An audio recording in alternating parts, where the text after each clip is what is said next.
Okay, Romans 16:16, tingnan po natin sa ating mga Biblia. Basahin ko po, tayo po'y manalangin pagkatapos. Greet one another with a holy kiss. All the churches of Christ greet you. Purihin po ang Panginoon. Tayo po'y manalangin. Salamat o Diyos sa gabing ito. At minsan pa ay kami makakarinig ng inyong pong salita.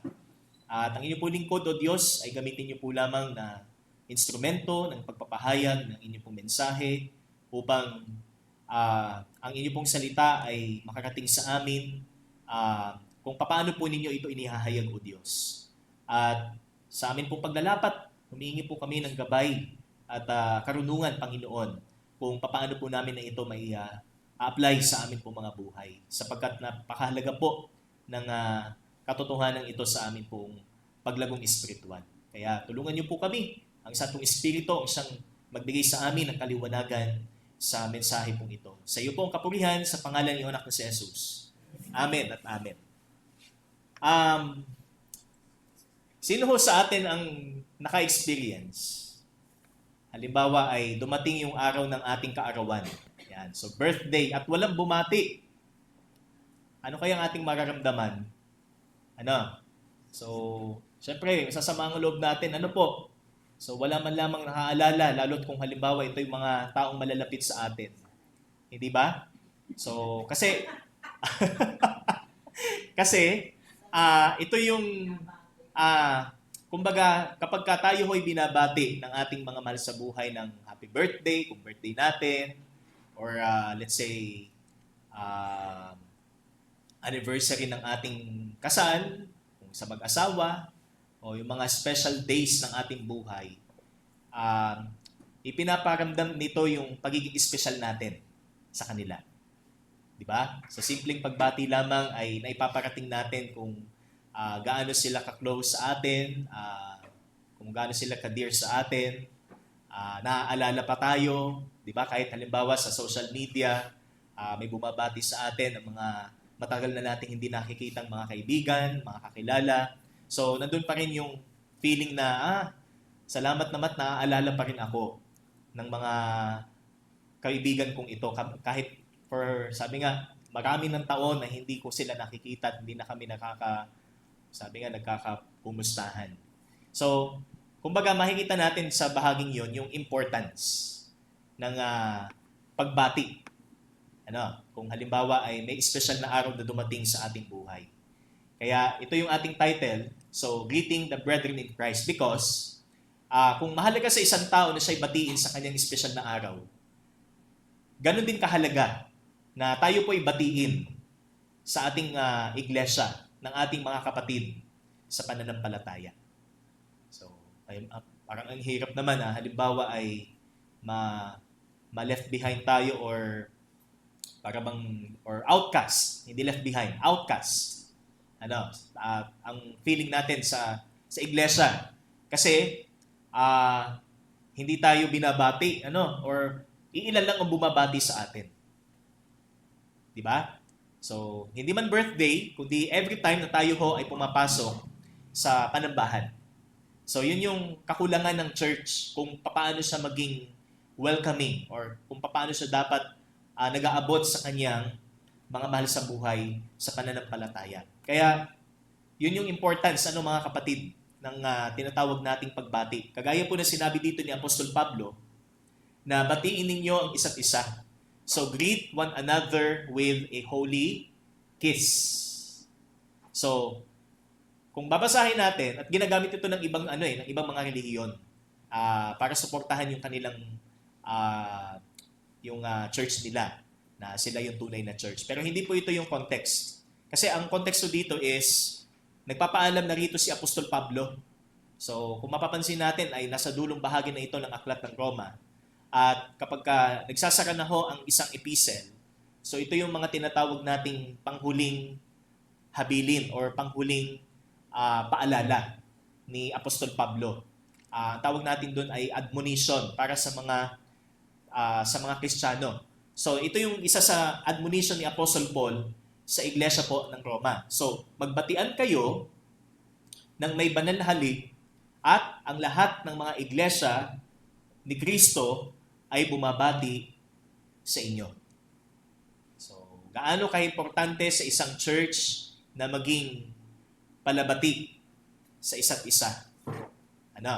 Gaano ka-importante yung tinatawag nating greeting sa iglesia ho ng ating Panginoon? So, kaya ang title ho natin is Greeting the Brethren in Christ, o ang pagbati natin sa ating mga kapatid. So, dalawang katotohanan po ang makikita natin.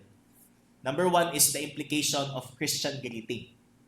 So, titingnan natin doon po sa talata kung applicable ba sa atin ngayon yung sinasabi dito ni Apostol Pablo na holy kiss o banal na halik. Kasi meron hong nagpa-practice niyan. Yung tinatawag na holy kiss.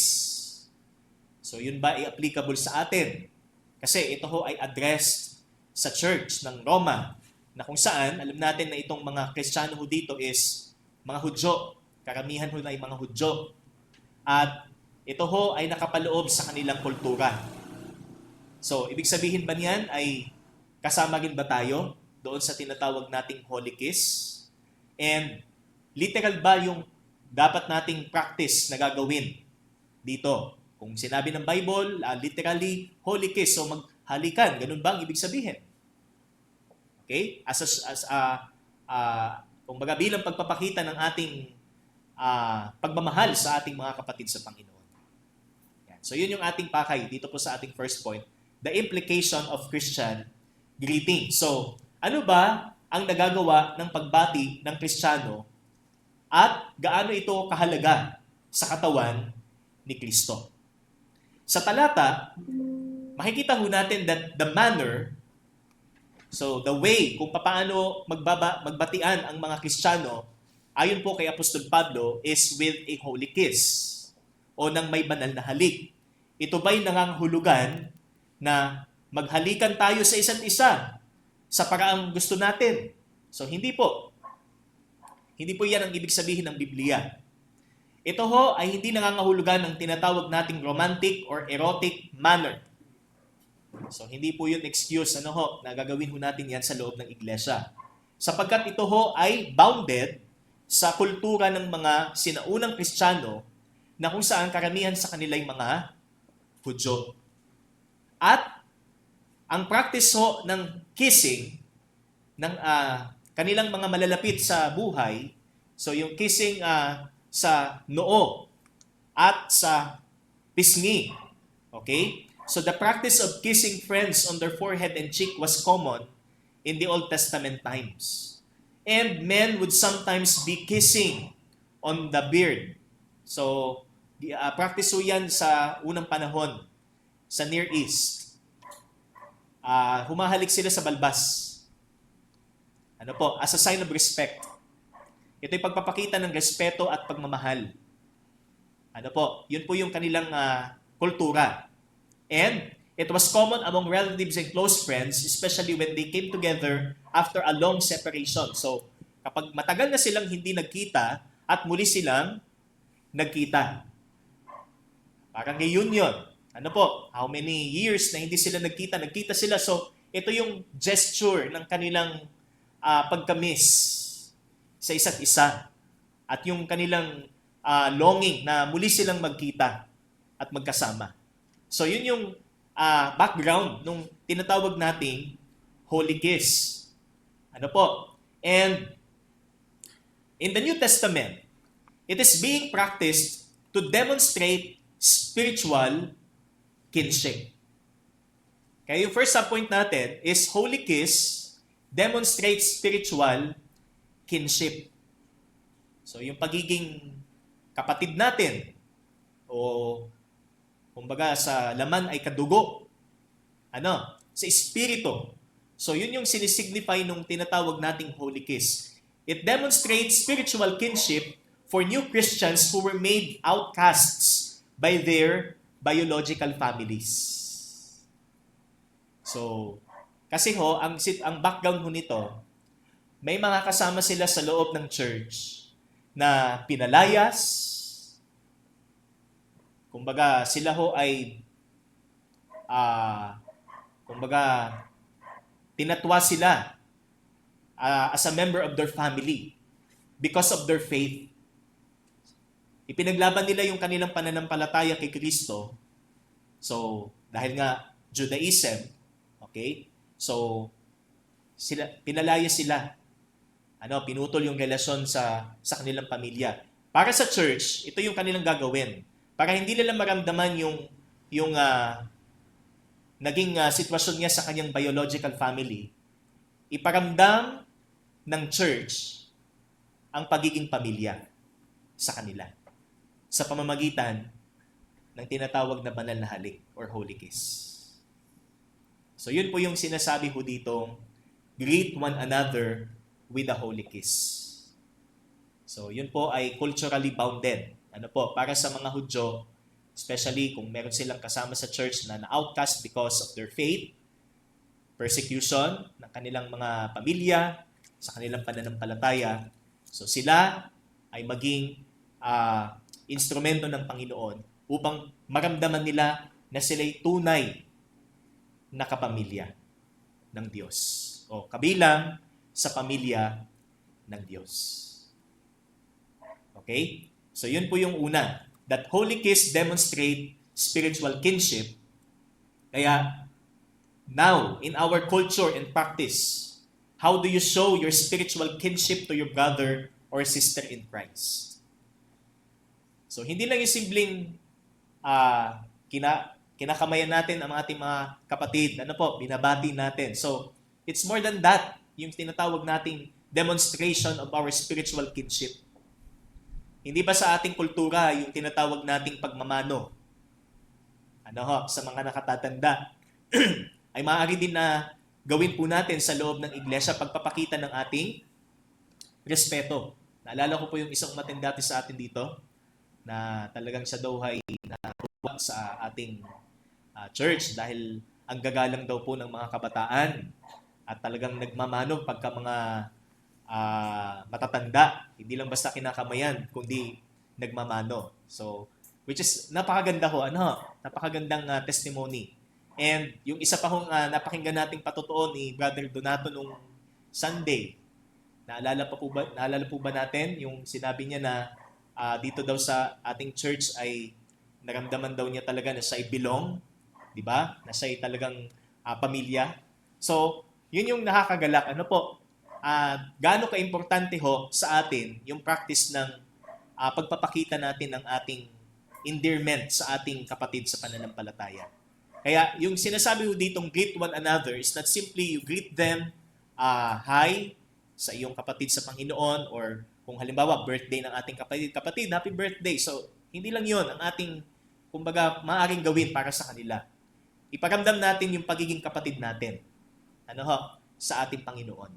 Na tayo isa sa katawan ng Panginoon. So, greeting our brothers and sisters in Christ brings joy and encouragement. So, nakapagbibigay ito ng kagalakan at nakapagpapalakas ng ating espiritu. Katulad ng pagbati natin sa isang taong nagdiriwang ng kanyang kaarawan. Siyempre matutuwa yan. Kahit halimbawa, Mother's Day. Pagbatiin ka, Happy Mother's Day. Siyempre, matutuwa yan. Okay? Hindi natin yan ginagawa out of Bible's doctrine. Kumbaga, nandun yung ating practice. Because ito yung expression ng ating pagmamahal sa ating Panginoon. Kung paano din tayo mapagmahal sa ating mga mahal sa buhay. Di ba? Hindi lang yung pagbati ang ating maaaring gawin. Kung tayo ho ay pinagpala ng Diyos, sabi nga, nakakapag-abot po tayo ng gift, regalo, para mas maramdaman nila yung pagiging special nila. So, ganun din po sa loob ng iglesia. Ganun siya ika-importante at kung ano ang naidudulot nito sa atin ay tunay na, sabi nga, mabuti. Mabuti ito para sa bawat isa. So again, it brings joy and encouragement. Next, holy kiss demonstrates special relationship. So sinabi ko po kanina na sa pagbati natin, ipinapakita natin yung pagiging espesyal nila sa atin. Ngayon, sa ating pananampalataya, sa ating buhay espiritual, sa pamamagitan ng ating pagbati sa ating kapatid, birthday man niya o hindi, basta't lagi natin siya kasama sa pananampalataya sa ating gawain, so ipinapakita nito yung pagiging espesyal ng ating ugnayan sa isa't isa. Ano po? So what special relationship is it? Sapagkat yung sinabi po dito sa verse, greet one another with a holy kiss. So yung part na one another, yun po yung tinatawag nating special relationship. Yung isa't isa. Hindi ho tayo nag-iisa sa pagiging mananampalataya. Tayo ho ay magkakasama sa katawan ni Kristo. Amen? So the one another, okay? We are commanded to greet one another. Magbatian tayo. We should not be selective whom we want to greet among the congregation. Huwag tayong selective sa gusto lang nating batiin. Pagka nagkantahan tayo, welcome song, kaganda naman yung kagulo tayo. Hindi lang tayo nakastay sa upuan, pumupunta din tayo sa likod para batiin closely and with smile sa ating mga mukha ang ating mga kapatid. Joyfully. Amen? Amen. So yun yung practice na maganda ho nating ipagpatuloy. Ano po? Psalm 133 verse 1, yung isa ko pong memory verse kanina. Behold how good and pleasant it is when brothers dwell in unity. Nagkakaisa ang bawat magkakapatid. Hindi ho magkakakampi-kampi o may factions sa loob ng iglesia. But, sabi doon, brothers in unity. So lahat tayo ay nagkakaisa. At, ano yung awit natin? Yung sa laging sama-sama? Napakaligaya. Yan. At kahanga-hanga sa ating pagmasid. Napakaganda ho na makita sa church yan. Nakakatuwang makita na nagkakaisa ang bawat isa sa atin. And in verse 3 of that Psalm 133 verse 3, ano pong sabi dito? For there the Lord has commanded the blessing, life, forevermore. So, ibig sabihin, kapag may pagkakaisa sa kalipunan ng mga magkakapatid, kasi ito po isa sa samho ni Haring David, ano pong sabi dito? May pagpapala. There is blessing and life. Kaya pinagpapala ang isang church na nagkakaisa. Pinagpapala ang isang iglesia na nagmamahalan at hindi nagtatampuhan o nagkakatampuhan. Nagkakatampuhan pero hindi na natiling may tampo sa isa't isa. Sapagkat ang Diyos ho natin sa kanyang purpose ay tayo ho ay pinag-isa. Yun po ang pakay ho ng Panginoon. Kaya, there, the Lord has commanded the blessing and life forevermore. There's the promise of blessing and life when the church dwell in unity. So, kaparaanan ito ng pagpapakita at pagmamahal natin sa pagkakaisa ng church o ng iglesia. Kaya, kung may kind of personality tayo na hindi tayo palabati. So, ano tawag doon? Suplado. Suplada. So, ma-develop sana yan sa ating pagiging Kristiyano. So, hindi na yan yung, kasi ganito ako eh. Yan. Kasi ganito ako. Kung ano yung pagkakilala sa akin dati, ganito pa rin. Hindi. May santong espiritu ka eh. At ang santong espiritong nasa iyo, hindi yan may espiritu ng pagsusuplado. O pagmamataas. Welcoming. And with, kumbaga may joy sa iyong puso na batiin ang bawat isa. Hindi ba mga kapatid? Ano ba mas gugustuhin natin yung joy na dulot ng ating pagbati o yung hate. Hate sa ating puso dahil ayaw natin, sabi nga kung sino man yung meron sa church o kung sino man nasa church ay ayaw natin. Okay? Such command is best obeyed by substituting a culturally appropriate way of conveying the same meaning in one's own setting. Kaya pag binasa po natin itong part na to, that greet one another with a holy kiss, kailangan alam natin yung kultura, yung kumbaga cultural background. At ito ba'y applicable sa kulturang meron sa atin? So of course, sabi nga holy kiss is not applicable kasi hindi natin kultura yun eh. Pero may substitute ho tayo kung paano natin may papakita yung kumbaga kung gaano tayo kalapit sa isa't isa o kung gaano natin kung gaano sila ka-espesyal sa atin. Amen? So yun po yung point po nung ating una. So the implication of our Christian greeting. Ito yung implikasyon ng ating pagbati. Sa pamagitan ng ating pagbati na ipapakita natin yung pagiging kapatid natin, so spiritual kin, and yung special relationship. Natatanging ugnayan na meron tayo sa isa't isa. Iba yun eh. Hindi yung katulad ng relationship natin sa ating laman, biological. Mas special ho itong relasyong meron tayo sa isa't isa. And ang ating pangalawa, number 2, yung karugtong po ng ating verse 16, o yung continuation po ng verse 16. All the churches of Christ greet you. Binabati kayo ng lahat ng mga iglesia ni Kristo. So number 2 is the intention for Christian greeting. So ano ba yung motibo natin sa ating pagbati? So yung una, implikasyon ng ating pagbati. Ikalawa, ano ba yung nagtutulak sa atin sa pagbati sa ating mga kapatid? Ang isa ho sa aking, sabi nga, nung ako po'y bata, nakwento ho ng aking ina nung ako daw ay bata, birthday daw ho nung aking kapitbahay ay alam ko kung kailan.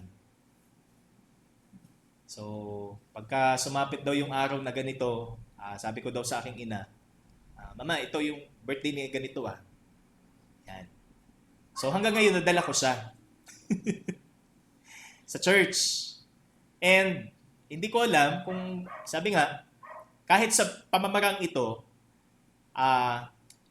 sa simpleng bagay na pagbati, sabi nga, may paparating yung paging espesyal ng ating mga kapatid sa Panginoon.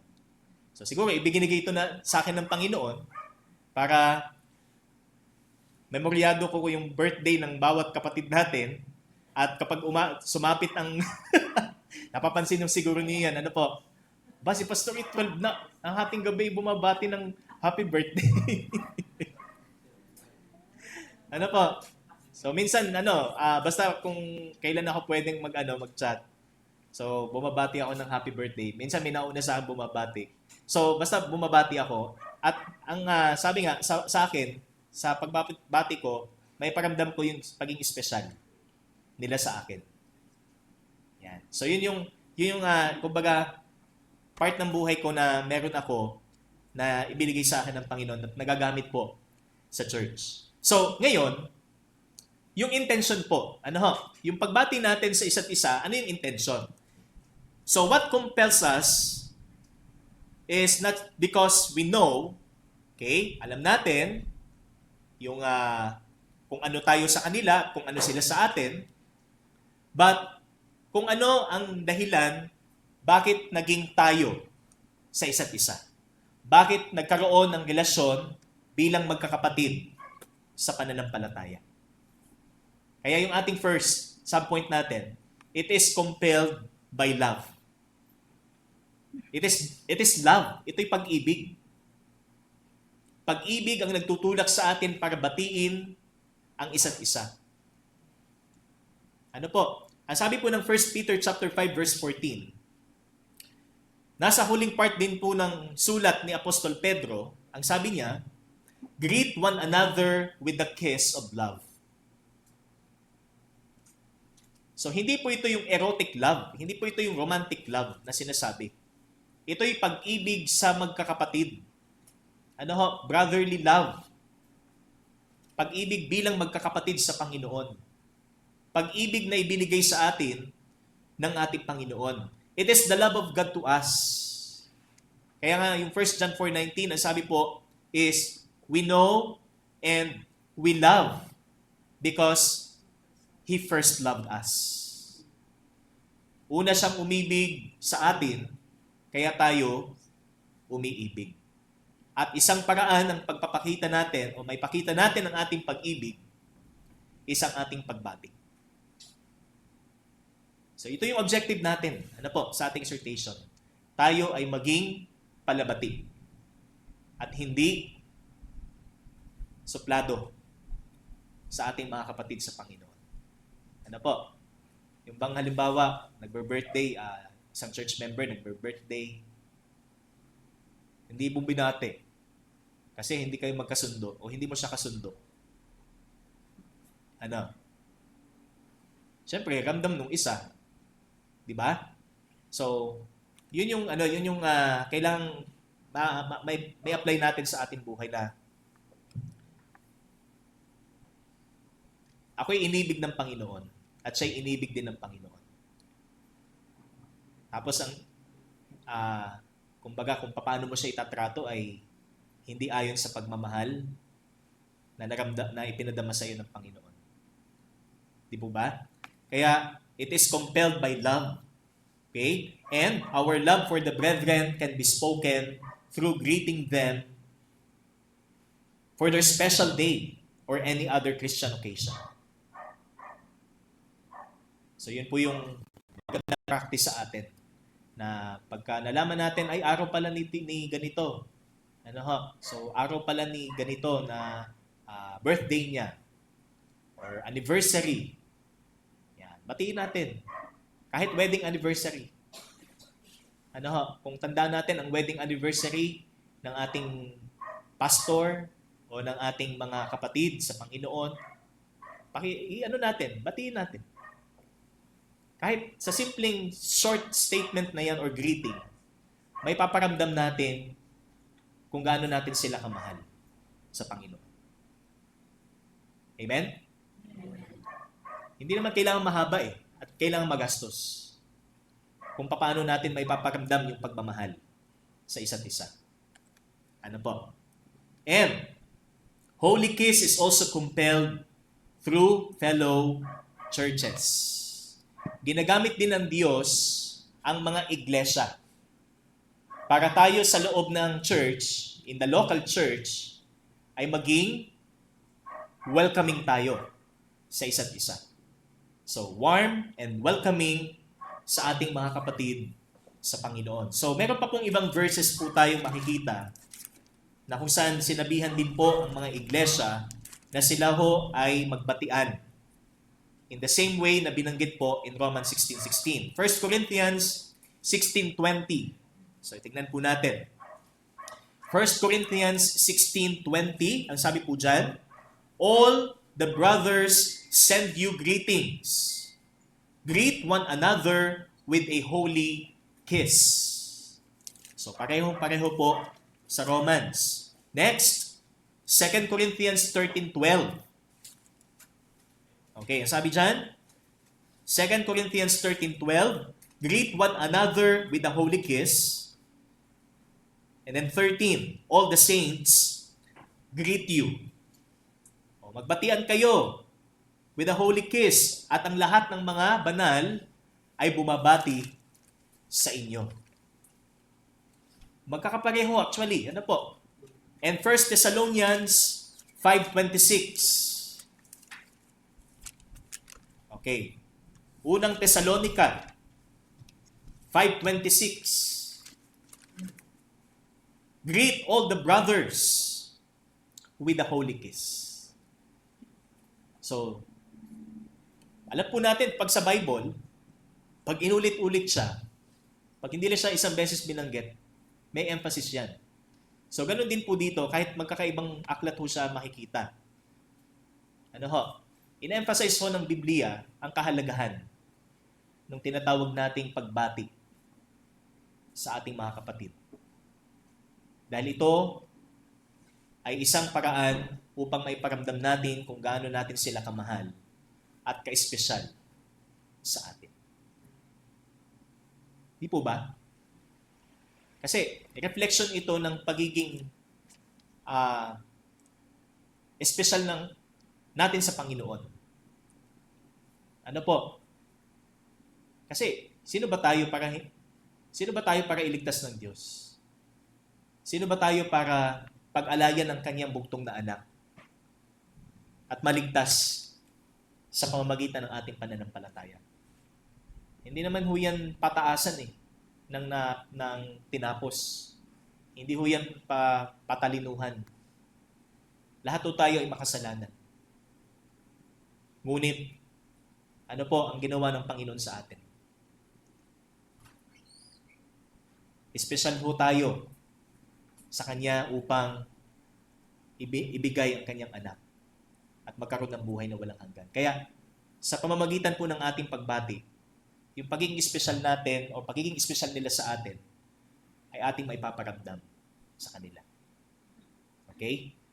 So, kumbaga may sense of dito, mutual love and respect. Ganun po ka-importante, mga kapatid. Ang simpleng pagsunod sa salita ng Diyos na mangagbatian kayo sa isa't isa. Ito din po ang aking panalangin sa iglesyang ito. Ano po? Na sa bawat espesyal na araw po na dumarating sa church natin, sa buhay po ng mga tao na ginagamit ng Panginoon sa iglesia, ay nandun yung ating pagbati. Nandun yung ating pagpapaabot ng mensahe ng pagbati. Kasi ito ay message of love. Okay? Ito ay pagpapakita ng ating respeto, pagiging espesyal, at pag-ibig sa isa't isa. Tayo po'y manalangin. O Diyos, salamat sa iyong salita. Salamat po sa katotohanan ito na ipinabot po ninyo sa amin. Tunay na mahalaga ang pagbabatian ng mga kapatid sa pananampalataya. Sapagkat dito ho namin na ipaparamdam ang pag-ibig na naramdaman po namin sa inyong una. Kaya muli o Diyos, gamitin niyo po kami, ang amin pong mga labi, ang amin pong mga puso, upang may paramdam namin ang aming pag-ibig sa bawat minamahal naming mga kapatid. Kahit sa simpleng pagbati lamang sa kanilang mga buhay. Salamat po Diyos, pinupuri ka namin at pinasasalamatan sa pangalan ng iyong anak na si Jesus. Amen at amen. Purihin po ang Panginoon.